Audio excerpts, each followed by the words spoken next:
രാഹുൽ അതുകൊണ്ട് ഇഷ്ടംപോലെ വേദികളിൽ പ്രോഗ്രാം അവതരിപ്പിക്കാനായിട്ട് പോയിട്ട് പോലെ ഒരു 100 കൈ നീട്ടി ആ സ്കിറ്റ് കളിക്കുമ്പോഴേ എനിക്ക് പേടിയാ കുഞ്ഞെണ്ണിക്കുന്നുള്ള ആ ഒരു ടെൻഷൻ. ശ്രുതി നിലയം ഇപ്പോൾ കള്ളങ്ങളുടെ നിലയമായി മാറിയിരിക്കുകയാണ്. നുണകൾ പറഞ്ഞിട്ട് ഇതൊന്നും ശരിയാകാതെ വന്നപ്പോൾ എന്നാൽ അപ്പനെയും കൊണ്ട് ഒന്ന് സംസാരിപ്പിക്കാന്ന് ഓർത്ത് മീഡിയയുടെ മുമ്പിൽ അപ്പനെയും കൊണ്ടുവന്നു. അങ്ങനെ അപ്പം വന്ന് കുറേ കാര്യങ്ങൾ പറഞ്ഞു, ആക്രോശിച്ചും ബഹളം വെച്ചും കുഞ്ഞുങ്ങളെ നോക്ക് ഞങ്ങളെന്നാ പോയേക്കാം എന്നൊക്കെ പറഞ്ഞിട്ടുള്ള ബഹളം വെക്കൽ നടന്നു. എങ്കിലും ഏറെ കയറിയതല്ലാതെ വേറെ കാര്യമൊന്നും നടന്നില്ല. മൈൽ സ്റ്റോൺ മേക്കേഴ്സിന് കൊടുത്ത ഇന്റർവ്യൂ മറുനാടൻ എക്സ്ക്ലൂസീവിന് കൊടുത്ത ഇന്റർവ്യൂ കാണുമ്പോൾ ആ വ്യത്യാസം നമുക്ക് മനസ്സിലാവും. മൈൽ സ്റ്റോൺ ഇന്റർവ്യൂവിൽ പുള്ളി അങ്ങോട്ട് കത്തി കയറി ബഹളം വെച്ചാണ് സംസാരിച്ചത്. മറുനാടൻ എക്സ്ക്ലൂസീവിൽ എത്തിയപ്പോഴേക്കും ഒരു സാധുവിനെ പോലെയാണ് പിന്നെ സംസാരിച്ചത്. അപ്പോഴേക്കും കളം മാറ്റി ചവിട്ടി. അതിന് പിന്നിൽ എന്തായാലും ഒരു ഉന്നതങ്ങളിൽ നിന്നുള്ള ഒരു ഇടപെടൽ, അതായത് 24 ഫ്ലവേഴ്സിനെ പോലുള്ള ആൾക്കാരൊക്കെ ചിലപ്പോൾ പറഞ്ഞിട്ടുണ്ടാവും, അടങ്ങിക്കോ, കുറച്ച് ഒതുങ്ങി നിൽക്ക്, ഈ ഇന്റർവ്യൂസ് ഒക്കെ ഇങ്ങനെ കൊടുത്ത് സ്വയം നാണം കിടണ്ടെന്ന് പറഞ്ഞായിരിക്കും. അതുകൊണ്ടായിരിക്കും ഇപ്പോൾ ഒരു ഒതുക്കം വന്നത്. സത്യം പൊളിച്ചടിക്ക് വീഡിയോ ആയിരുന്നു കിച്ചുവിൻ്റെ ആ വീഡിയോ. അതോടുകൂടിയാണ് എല്ലാവരും കാര്യങ്ങളൊക്കെ മനസ്സിലാക്കിയതും കുറേ ചോദ്യങ്ങൾക്ക് ഇവരുടെ നേരെ ഉയരുകയൊക്കെ ചെയ്തത്. ആ വീഡിയോ കണ്ടിട്ട് പലരും ഇങ്ങനെ പറഞ്ഞു, ഇത് കിച്ചു മനഃപൂർവ്വം ചെയ്തതല്ല, ഈ ശ്രുതിയുടെ ആത്മാവ് കിച്ചുവിനെ കൊണ്ട് ചെയ്യിപ്പിച്ചതാണ്, പല സത്യങ്ങളും പൊതുജനം അറിയണം എന്ന് വിചാരിച്ച് ചെയ്യിപ്പിച്ചതാണെന്ന് പറയണ്ടായി. രേണു പറയുന്ന കുറെ ആൾക്കാരുള്ള സ്ഥിതിക്ക് അത് മാത്രമാണ് ആൾക്കാർ കേട്ടോണ്ടിരുന്നത്. ഇപ്പൊ എന്തായാലും അക്കാര്യങ്ങളൊക്കെ നമുക്ക് അറിയാവുന്നതാണ്. ഇനി അതിനെക്കുറിച്ച് കൂടുതലൊന്നും പറഞ്ഞ് ഞാൻ ബോറടിപ്പിക്കുന്നില്ല. ഒരു വീട് പണിത് കൊടുത്ത ഫിറോസ് എന്ന് പറഞ്ഞ വ്യക്തിയും വീടിന് സ്ഥലം കൊടുത്ത ബിഷപ്പ് പറഞ്ഞ വ്യക്തി താജുദ്ദീൻ എന്ന് പറഞ്ഞ അദ്ദേഹം മിമിക്രി കലാകാരന്മാരുടെ സംഘടനയിലുള്ള ഒരു വ്യക്തിയാണ്.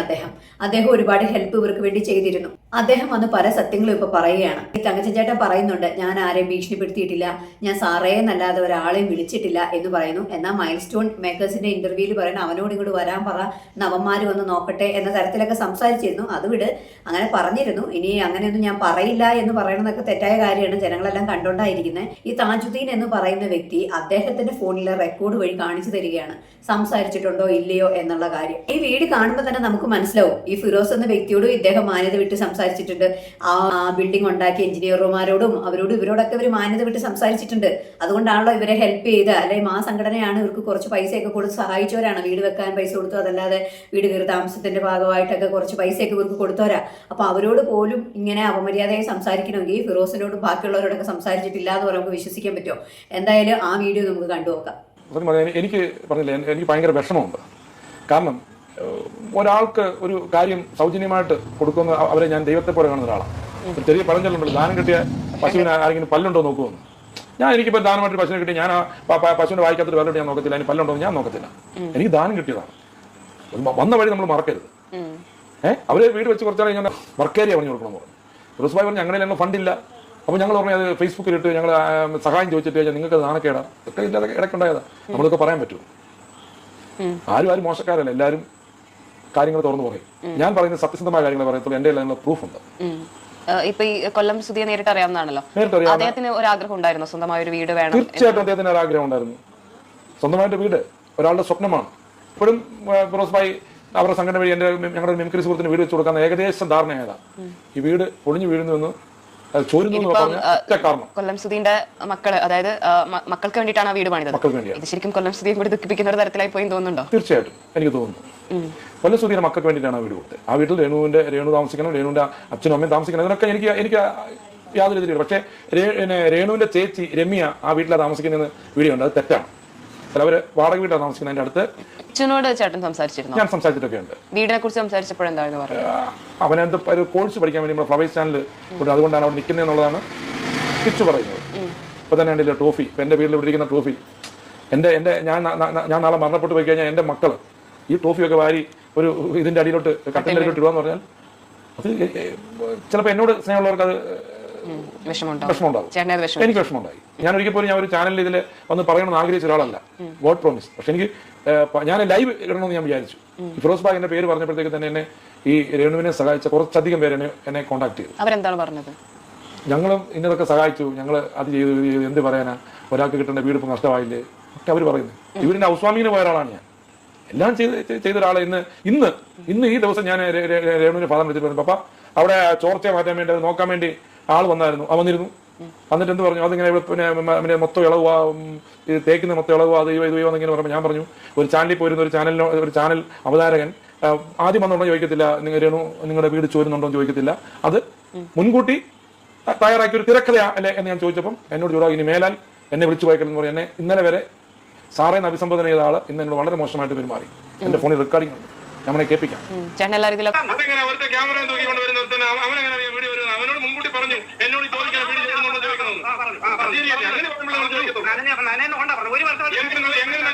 നമ്മൾ സ്വന്തമായിട്ട് മെയിൻറ്റെയിൻ ചെയ്യണം. ഒരിക്കലും നാട്ടിൽ നിന്ന് 1 രൂപ പിരിച്ചിട്ടില്ലെന്നാണ് എന്റെ വിശ്വാസം. എന്റെ അറിവിൽപ്പെട്ടിടത്തോളം പിരിച്ചിട്ടില്ല. പിന്നെ ഒരുപാട് തൊഴിലാളികൾ ഫ്രീ ആയിട്ട് ആ വീടിന് വേണ്ടി പണി ചെയ്തിട്ടുണ്ടല്ലേ? ആ സമയത്ത് ഒരു വിഷയം ഉണ്ടായിട്ടുണ്ട്. ഈ തൊഴിലാളികളെ അവർക്ക് വെള്ളം കിട്ടുന്നില്ലെന്ന് പറഞ്ഞ് എന്നെ വിളിച്ചിട്ടുണ്ട്. വെള്ളം പോലും കൊടുത്തില്ല, എന്നെ വിളിച്ചിട്ടുണ്ട്. ഫിറോസ് ഭായി വിളിച്ചിട്ടുണ്ട്. രാജ്യമായി കൊണ്ട് അവർക്ക് ഉച്ചയ്ക്ക് ഭക്ഷണം കൊടുത്തിട്ടില്ല, കുടിവെള്ളം പോലും കൊടുക്കുന്നില്ല. ഉടനെ ഞാൻ ആരെങ്കിലും വിളിച്ച് പറഞ്ഞ് കൊണ്ട് വെള്ളമൊക്കെ കൊടുക്കുക. നമുക്ക് പറയാൻ എനിക്ക് പ്രത്യേക വിഷമം. ഇപ്പൊ പറഞ്ഞു വരുമ്പോൾ എല്ലാ കാര്യങ്ങളും പറയുന്നത് ഒരിക്കലും ഞാൻ ആരെയും മോശക്കാരായിട്ട് ചിത്രീകരിക്കുന്നില്ല. അപ്പൊ ഞാൻ രേണുവിന്റെ ഫാദറിനെ വിളിച്ചപ്പോൾ പറഞ്ഞു, സാറേ അത് ഞാൻ വയ്യായിരിക്കും, ഞാൻ എങ്ങനെ വെള്ളം കൊണ്ട് കൊടുക്കാനാണ്. ഞാൻ പറഞ്ഞു, അവർക്ക് കടയിൽ പറ, ഞാൻ ആ പൈസ കൊടുക്കാം. അങ്ങനെ പറഞ്ഞു, കടയിൽ പറ, എന്നിട്ട് വാർപ്പിന്റെ എന്നൊക്കെ എന്തോ ഫുഡൊക്കെ മേടിച്ചു കൊടുത്തെന്ന് പറയുന്നത് കേട്ടു. അവരുടെ ഞാൻ ആ വീട്ടിൽ ഹൗസ്വാമിയിൽ പോയിട്ട് ഞാൻ വഴി പറഞ്ഞതെന്നാണ് ചിലർ ചോദിക്കുന്നത്. അത് കറക്റ്റാണ്. എന്നോട് തന്നെ ഭീഷണി സത്യം പറഞ്ഞു, ഞങ്ങൾ ചാനലിൽ പറയും. അപ്പോൾ ഫിറോസ് ഭായി പറഞ്ഞോട് പറഞ്ഞു. ഫിറോസ് ഭായിക്ക് പറയാൻ ധൈര്യത്തോടെ ആർഗ്യത്തോടെ ഫിറോസ് ഭായി പറഞ്ഞതിന് കാരണമാണ് ഒരിക്കലും ഈ വീട് ചോരത്തില്ലെന്ന് ഉറപ്പുള്ളതുകൊണ്ടാണ് ഫിറോസ് ഭായി പറഞ്ഞത്. ഞാനും പറയുന്നു, ഞാൻ അവിടെ കോരിച്ചൊരിയുന്ന മഴയത്ത് പോയി ഇതിന് വീടിന്റെ അകത്ത് ആ ചോര വാങ്ങി ഞാൻ ആ വീടിന്റെ മൊത്തം ബാക്കി പണി ഞാൻ ചെയ്തു കൊടുക്കാം. ഞാൻ കോരിച്ചൊരിയുന്ന ഒരു മഴയത്ത് ആ വീടിന്റെ അകത്ത് പോയി വെള്ളം കോരി വെച്ചിട്ട് കാര്യം വീടിന്റെ വെള്ളം വീഴുന്നത്, വെള്ളം വീടിനെ കാണണം. ചോർന്ന് ഇറച്ചി വെച്ച് വെള്ളം വരും. അത് എന്റെ വീട്ടിലും വരും, മേളത്തിന്റെ വീട്ടിലും വരും. അത് കറക്റ്റാണ്. അത് അങ്ങനെ ഉണ്ടെങ്കിൽ ഫിറോസ് ഭായി എന്നോട് പറഞ്ഞു, അങ്ങനെ ഉണ്ടെങ്കിൽ താജ് ഭായി ഞാനത് പൊളിച്ചിട്ട് പുതിയ വീട് വെച്ച് കൊടുക്കാൻ പറഞ്ഞു. എന്നോട് പറഞ്ഞു, പൂർണ്ണമായും പൊളിച്ചിട്ട് പുതിയ വീട് വെച്ച് കൊടുക്കാൻ പറഞ്ഞു. ഇപ്പോ സോഷ്യൽ മീഡിയയിൽ വരുന്ന കമന്റ്സ് കാണുമ്പോഴും അവരുടെ ഭാഗത്തു നിന്നുള്ള വിഷമം അത് തന്നെയായിരിക്കും. ഫിറോസിനോട് കൈകൂപ്പി പറയുക, ഫിറോസെ പാവപ്പെട്ടവർക്ക് ഇനിയും വീട് വെച്ച് കൊടുക്കണം, അർഹതയുള്ള പലർക്കും വീട് കിട്ടാനുണ്ട്, പ്ലീസ്. സർക്കാർ ലൈഫ് ഭവന പദ്ധതിയിലൊക്കെ പേരുള്ള ഒരുപാട് പേരുണ്ട്, അവർക്ക് വീട് വെച്ച് കൊടുക്കണമെന്നാണ് ഈ ഫിറോസിനോട് പറയാനുള്ളത്. ഞാനും സഹായിക്കാം. ഇത് കണ്ടുകൊണ്ടിരിക്കുന്ന പലരും നമ്മളെ സഹായിക്കും, നമ്മൾ ചെയ്യണം. ആരെങ്കിലും എലിയെ പേടിച്ച് ആരെങ്കിലും ഇല്ലെന്ന് ചുടും. അത് തന്നെയാണ് എനിക്കും പറയാനുള്ളത്. എന്തായാലും ഈ ഫിറോസ് എന്ന് പറയുന്ന വ്യക്തി അങ്ങനെ ഒരു സഹായം ചെയ്തു കൊടുക്കരുത്, നിർത്തരുത്. കാരണം ഒരുപാട് ആൾക്കാർ ഒരുപാട് ഇങ്ങനെ ആഗ്രഹിച്ചും കഷ്ടപ്പെട്ടൊക്കെ ജീവിക്കുന്നവരുണ്ട്, അവർക്കൊരു ഉപകാരമാണ്. അതൊക്കെ കണ്ടിന്യൂ ചെയ്യണമെന്ന് തന്നെയാണ് നമ്മളുടെ സാധാരണക്കാരായ ആൾക്കാരുടെയൊക്കെ ആഗ്രഹം. നിങ്ങൾ കാട്ടിക്കൂട്ടിയതൊക്കെ ഇങ്ങനെ ഓരോരുത്തരും വന്ന് പറയാൻ തുടങ്ങി കഴിഞ്ഞാൽ ഇത് ഇവിടെയെങ്കിലും നിൽക്കത്തില്ല എന്ന് തോന്നുന്നു. ഇതിൽ കൂടുതൽ എന്തൊക്കെയാണ് ഇനി കേൾക്കാനുള്ളത്? ഇത് തന്നെ ധാരാളമല്ലേ. ആ വെള്ളം പോലും ഒരാൾക്ക് കൊടുക്കാൻ മടിക്കുന്ന നിങ്ങളാണ്.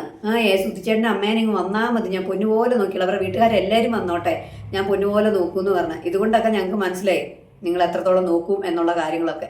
തങ്കച്ചൻ ചേട്ടൻ പലപ്പോഴും പറഞ്ഞു എൻ്റെ ഫോൺ തരാൻ പരിശോധിക്കുന്നു. ഇനിയിപ്പോൾ പരിശോധനയുടെ ആവശ്യമൊന്നുമില്ലല്ലോ.